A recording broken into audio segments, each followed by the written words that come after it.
Perkenalkan, nama saya Melisa Cefcutien dengan NIM A1A221030, jurusan Pendidikan Sejarah Universitas Jambi, mata kuliah Sejarah Asia Tenggara dengan dosen pengampu Ibu Ahni Wayuni SPD MPD. Baiklah, di sini saya akan menjelaskan materi mengenai perkembangan negara di Asia Tenggara dari zaman tradisional sampai dengan zaman modern.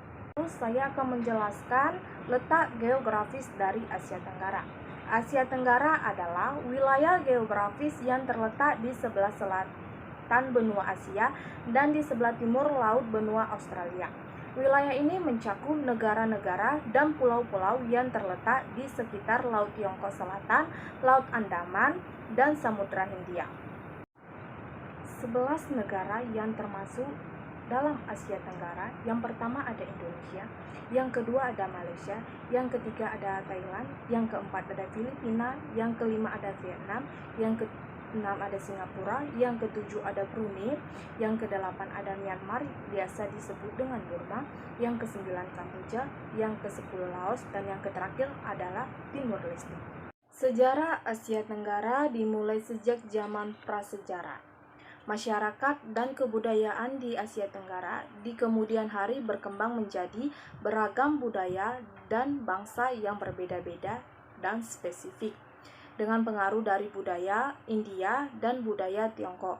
Pada masa pra dan pasca penjajahan, budaya Arab dan budaya Eropa juga memiliki pengaruh yang besar bagi masyarakat Asia Tenggara pada umumnya. Yang pertama itu ada zaman prasejarah, di mana zaman prasejarah di Asia Tenggara merujuk pada periode sebelum ditemukannya sistem penulisan atau dokumentasi tertulis dari sejarah. Masyarakat pada zaman prasejarah mengandalkan pertanian, perkembangan alami yang berasal dari kebutuhan. Sebelum pertanian, berburu dapat memenuhi kebutuhan makanan.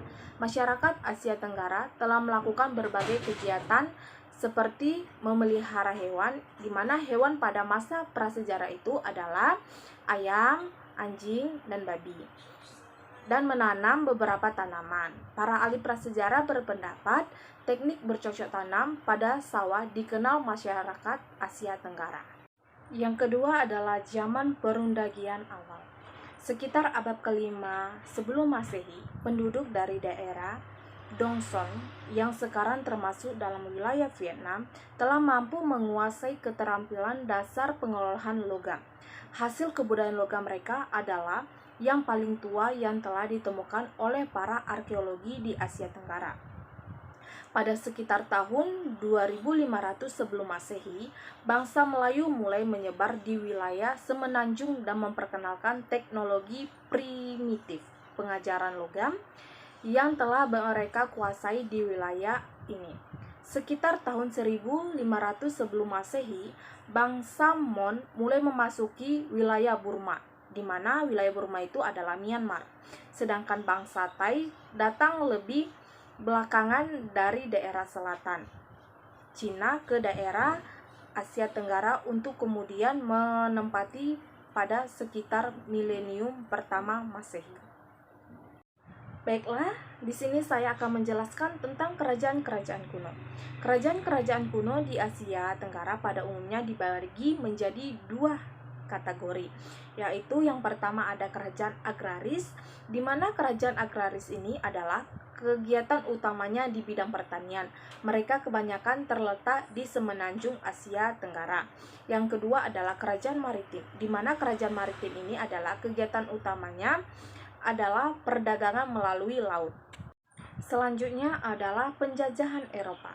Bangsa Eropa pertama kali sampai ke Asia Tenggara pada abad ke-16.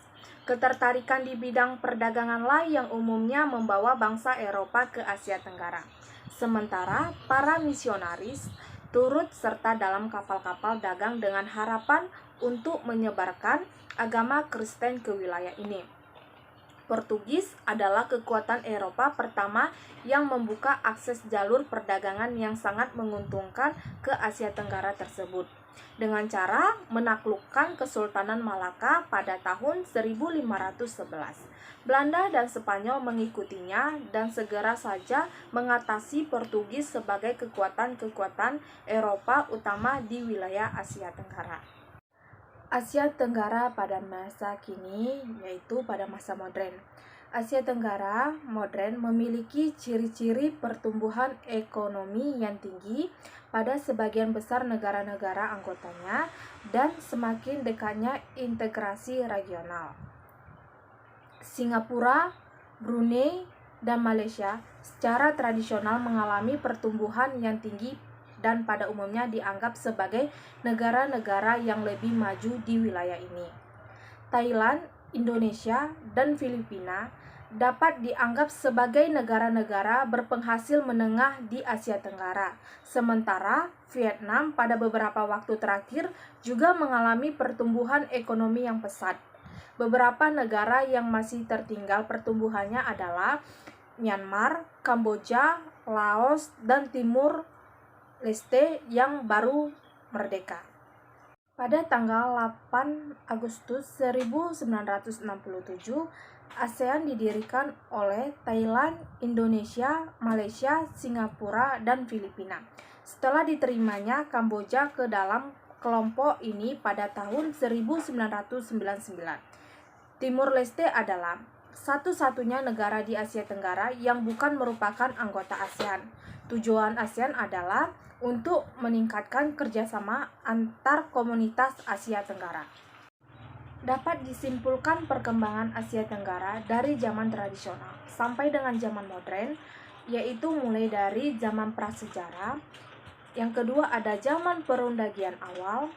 Yang ketiga adalah kerajaan-kerajaan kuno. Yang keempat adalah penjajahan Eropa. Yang kelima itu adalah Asia Tenggara pada masa kini yang disebut zaman modern.